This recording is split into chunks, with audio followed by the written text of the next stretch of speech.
Yo, yeah man, welcome to Zimu Reality ITV pana pamnosangana Baba Jaden and Jordan vachikupakurira zvinenge zvichiitika vachikupakurira mutakunanzva wezvinenge zvichiitika muma streets nyaya ndine pana ndeya Windy President achema kuNash TV nemubatiro maybe wari kuitwa kuNash TV maybe nekusafonerwa kana kuti chii because asvika pakuposta mushure mekunge aposta post yake yaposta ndiyo post iri apo iyo anzi asi kuNash TV akudiwo here ma-upcoming akaita kunge isusu naWindy President tisingazive kuti wanaNash TV vanabvira mumufonerawo here aida kufonera kunzi uye here kana kuti iye aida kuti akambotaurawo kuti ndokuita se ndikuda kuuya kunoku then akabva arambirwa hatichatoziva hedu the real secret behind nyaya iyi but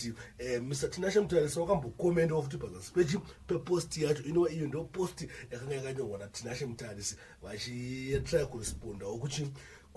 kune post yavo yaWindy President but pakaita maissue kuti maWindy akadhindiwa nazvo akatanga kuti aiwa maya mudara Windy mofanira kuendawo paNash TV anditi saka ini mubvunzo wangu ndeyekuti Mr. Windy President makambotaurawo here Nash TV because mungona chitika chii it's not always pamunofanira kufonera kunzi uyai sometimes manager wako anofanira kuti se kubata team yeNash TV kuti ndara toda kumboiona Windy so nyangoti big name sometimes pando level kuti unofona iwewe wotaura kuti amada umboyawo paplatform yenyu so right because tokona kukukangara because maartist makawanda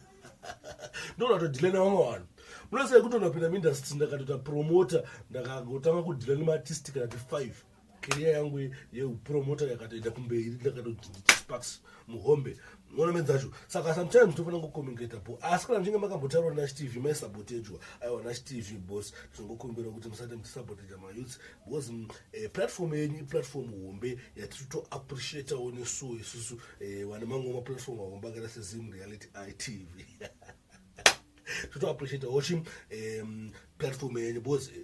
itorimwo step yekusimudzira mageto youths torimwo step yekuendesera zvinhu kumberi saka tichikutarisa kuti mwana wese anoimba mwana wese ane chaanoita muindustry anofanira kupfuurawo